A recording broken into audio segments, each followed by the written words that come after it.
आशापुर नाम के गांव में कोकिला अपने बेटे के साथ रहा करती थी। कोकिला अपने पति के देहांत के बाद मजदूरी करके अपना और अपने बेटे का पेट भरती थी।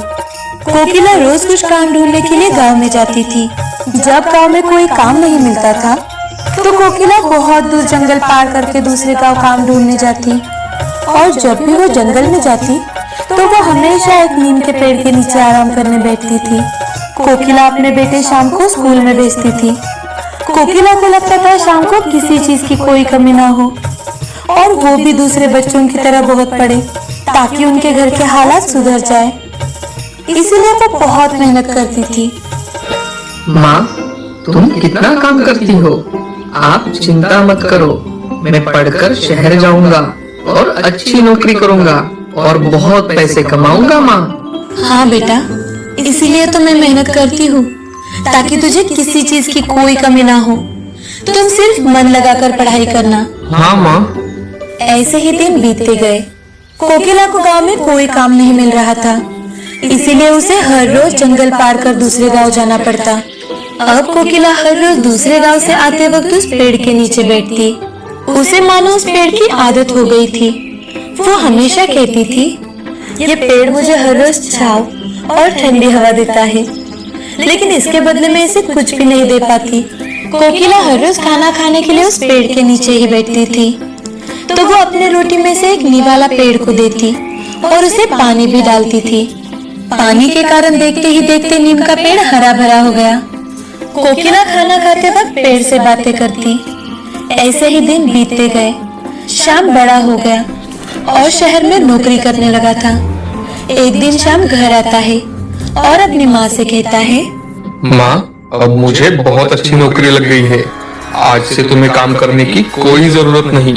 ये लो माँ, ये मेरी पहली तनख्वाह है। शाम अपनी पहली तनख्वाह अपनी माँ के हाथ में रख देता है।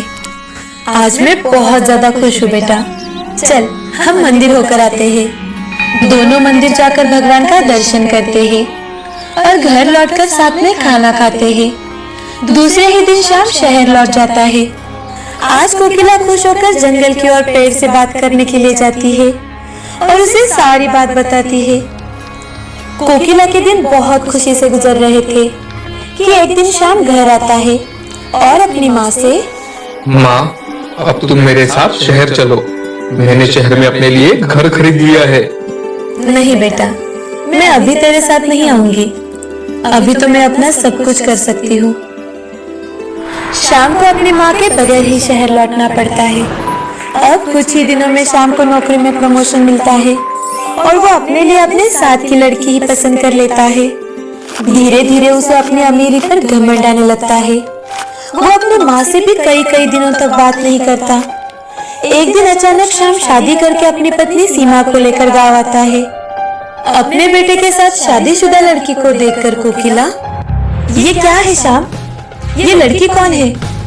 तुमने शादी कर ली और मुझे बताया भी नहीं। अरे माँ, अब मैं बड़ा हो गया हूँ। अब मेरी जिंदगी में आप दखलंदाजी मत कीजिए। शाम की बातें सुनकर कोकिला को बहुत दुख होता है। दूसरे दिन शाम सीमा को लेकर शहर चला जाता है। कोकिला बहुत दुखी थी, तो वो जंगल में पेड़ से मिलने जाती है, क्योंकि शाम के शहर जाने के बाद एक नीम का पेड़ ही था जिससे वो अपने सारे दुख दर्द शेयर करती थी। कोकिला दिन ब दिन थकती जा रही थी। एक दिन कोकिला शाम को फोन करके, बेटा शाम, अब उससे कुछ भी नहीं होता, तो मुझे अपने साथ लेकर चल बेटा। अरे माँ, अब मेरे पास गाँव आने के लिए वक्त नहीं है। रखता हूँ मैं फोन। ऐसे ही दिन बीतते हैं। एक दिन कोकिला की तबीयत बहुत ज्यादा खराब हो जाती है। तभी कुछ गांव वाले मिलकर शाम को ये खबर भेजते हैं। गांव के लोगों के कारण शाम गांव आकर कोकिला को शहर लेकर जाता है और कोकिला को एक कमरे में रहने के लिए कहता है। एक दिन शाम और सीमा के कुछ दोस्त घर आते हैं। तभी कोकिला कमरे से बाहर आती है तो शाम अपने दोस्तों से, अरे ये हमारी काम वाली बाई है, जाओ तुम अंदर जाओ। जैसे ही शाम के सारे दोस्त घर से चले जाते हैं, वो कोकिला को बहुत सुनाता है। शाम अपनी माँ की कोई इज्जत नहीं करता था, तो सीमा भी कोकिला को हमेशा ताने मारती और ना ही खाने को कुछ देती। शाम के ऐसे बर्ताव से कोकिला की तबीयत और ज्यादा बिगड़ जाती है और एक दिन कोकिला अपने गांव वापस लौट आती है और नीम के पेड़ के नीचे बैठकर बहुत रोती है। पेड़ को अपनी सारी हकीकत बताती है। तभी अचानक से पेड़ की आवाज सुनाई देती है कोकिला, और पेड़ बोलता है, कोकिला, तुमने मेरी बहुत देखभाल की है। अब मैं भी तुम्हारे बुरे समय पर तुम्हें कुछ देना चाहता हूँ। तभी पेड़ से नीम के कुछ पत्ते कोकिला के हाथ में गिरते हैं। पेड़ उस पत्तों को घर लेकर जाने के लिए कहता है।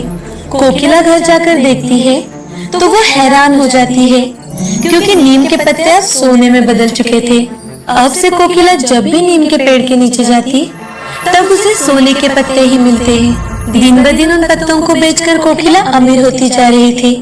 उसके पास बहुत सारा पैसा आता है। वो अपनी देखभाल करने के लिए एक लड़की काम पर रखती है। कोकिला के अमीर होने की बात जैसे ही शाम को गांव वालों से पता चलती है तो वो कोकिला से माफी मांगने आता है। शाम और सीमा कोकिला को अपने साथ चलने की बहुत रिक्वेस्ट करते